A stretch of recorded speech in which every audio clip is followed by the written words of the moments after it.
Okay, I just want to address idea working on. This is a huge part of the story I was working on, and it's you've heard me talking about challenges, and this is the kicker right here. Basically, it takes away so many things and puts together resources of the population. If the president went on television and said, "America, we need to pull it together." If you can possibly pull your resources together, pull your ideas together, pull all of your creative minds together, pull together all the resources you have, like taking materials from buildings, taking materials from um, natural resources. If you guys can pull together, and we have several locations designated for you guys to build a city, build a town of your own, build a city, build a village that represents something that our government isn't capable of doing. That supersedes any overreach of government or corporate greed. That basically shows the human condition and the human heart is possible of creating something great. And the challenge, part of the challenge, of course, is designing, and building, and each person that has a part in winning a design or a concept in the city, they earn retirement because they just achieved something that hasn't been achieved in American history before.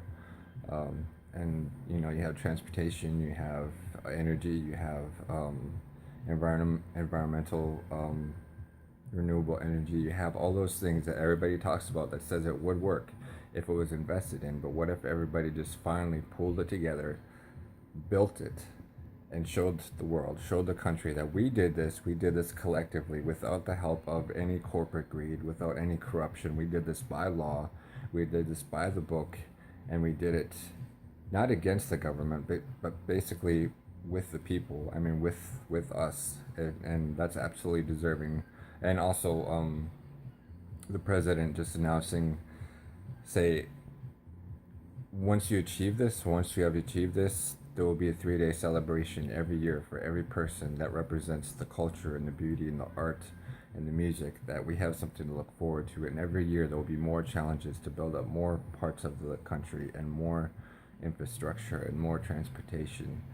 Um, and you can have sponsorship as the thing starts getting rolling. You start getting sponsorship. It's a little, I mean, a little like Mockingjay, a little bit to some rate, but you have sponsorships from certain corporations. Like other corporations will not be allowed in it, and that's goes into the details as far as who's allowed and who's not allowed. You can have a self-sustained city built by the people, and we get rewarded by the government, by the president, by for achieving something. And how, what would they ever step in our way for doing that? No, they can't.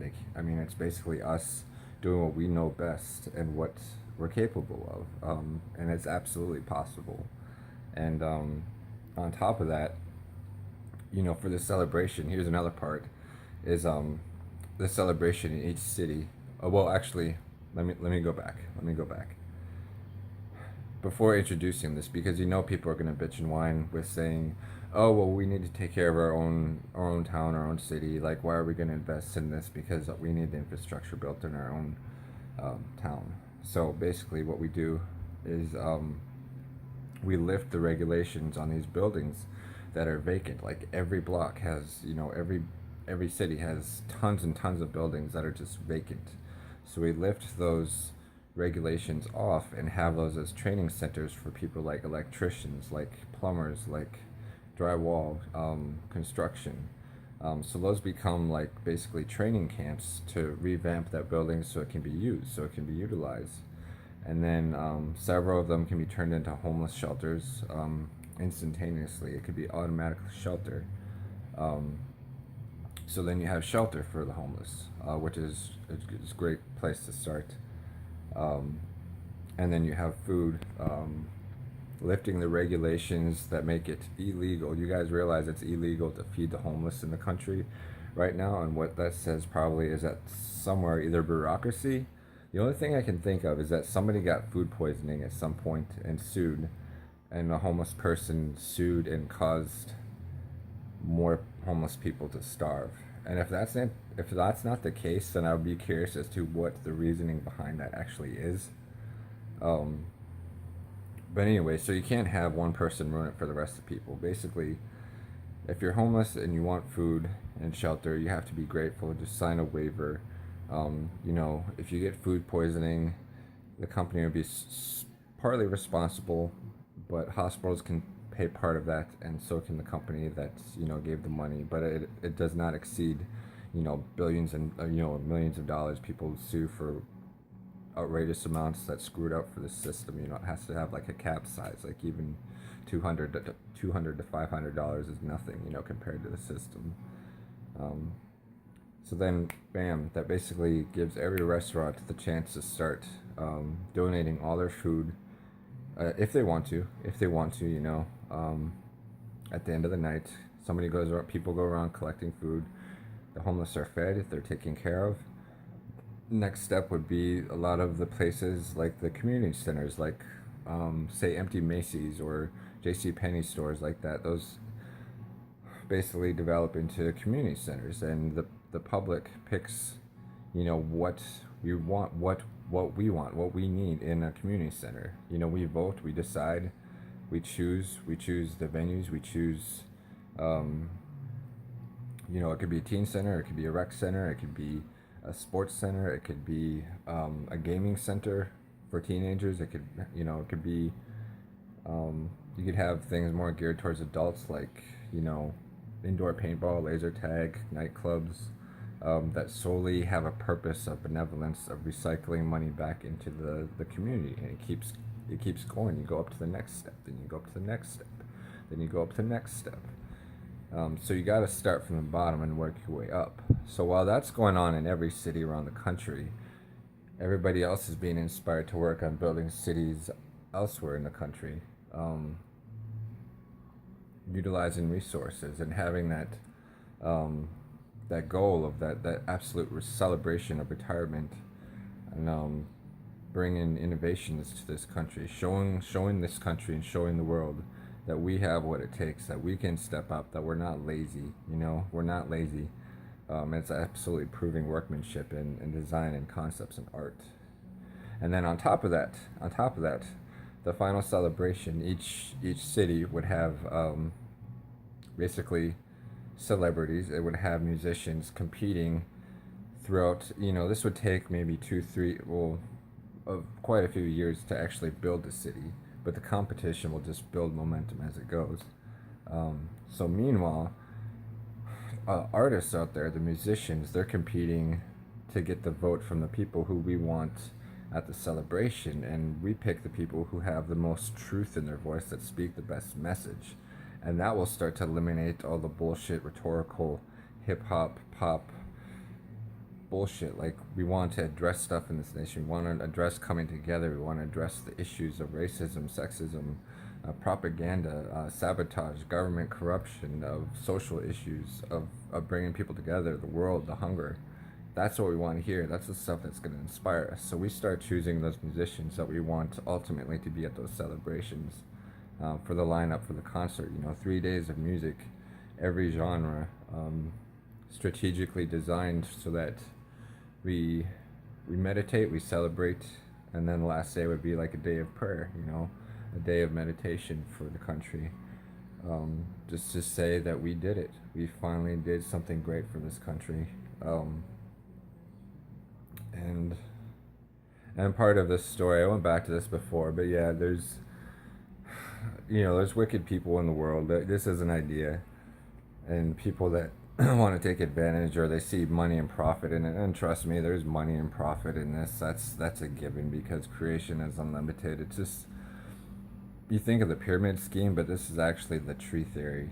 You start from the trunk and it spreads out infinite to infinite possibilities, and it just continues. You talk about the water, the ocean, different continents that haven't been utilized yet, or preserving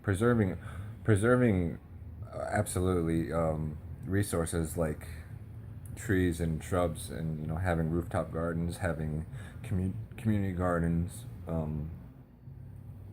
But then you got to keep going. Like, 20, 30, 40 years from now, we're going to be talking about, putting what we've learned on this planet and utilizing it, say, on Mars, on Mars. We're thinking about that, but we think it's not possible. But then we just keep reaching further and further, you know. Imagination is unlimited. Everybody, in their mind, when they go to sleep, some people dream of being in this beautiful place, and it's possible. It's absolutely possible for everybody's dream, everybody's story to start intertwining and building something great, you know. And but anyway, yeah. Part of this story was this. There's douchebags out there. There's people that want to take advantage, sabotage good people. But I think about how there's no way somebody could sabotage me, if because it would just point back the finger at them tenfold. It would raise so much suspicion, and they don't want to go down that rabbit hole because they're locked down. It's opposite of entrapment, I believe. Cage bird sings. um, but anyway, it's just part of the story. Um, I feel like I should make another disclaimer. But anyway, a shout out to anybody listening to this, anybody that sees the idea that absolutely, you know, hell, loves an underdog story, loves the fact that people can go through hell and come up on top with one of the most beautiful visions. If they support that, if they love that idea, if they love, the thought of a nightmare turning into, a broken heart, healing. Healing is much. How do I say this? Healing a broken heart, and that can go. That basically goes towards the country too. Broken-hearted country, broken system, broken world, broken Jesus, everything. Finally, addressing broken hearts, and and there's so much more to it. I'll maybe make some more videos of some of the ideas. This is based on a movie, but it could actually be reality. That's the amazing part of it. If it catches wind, it starts to go in waves. That's what it's about. Is wave after wave of positive energy, positive information. Part of it was the government, starting to release positive information, lifting up with the people, the next level. Oh, and here's another thing too. People are worried about government corruption, and if there's icing on the cake for the president to say, listen, there's information that we feel you need to know, but we don't think you're ready for it yet. But if you manage to make this happen, if it's excellent encouragement, because people are paranoid about the government. But if they say, there's stuff that we feel you need to know, and if you make it to this point, we will start releasing information and help you guys realize that there are people out there protecting you, and we're gonna pool those people together and help the rest of the country move forward. Basically just saying they have a alternative plan to helping this country that nobody has thought of before.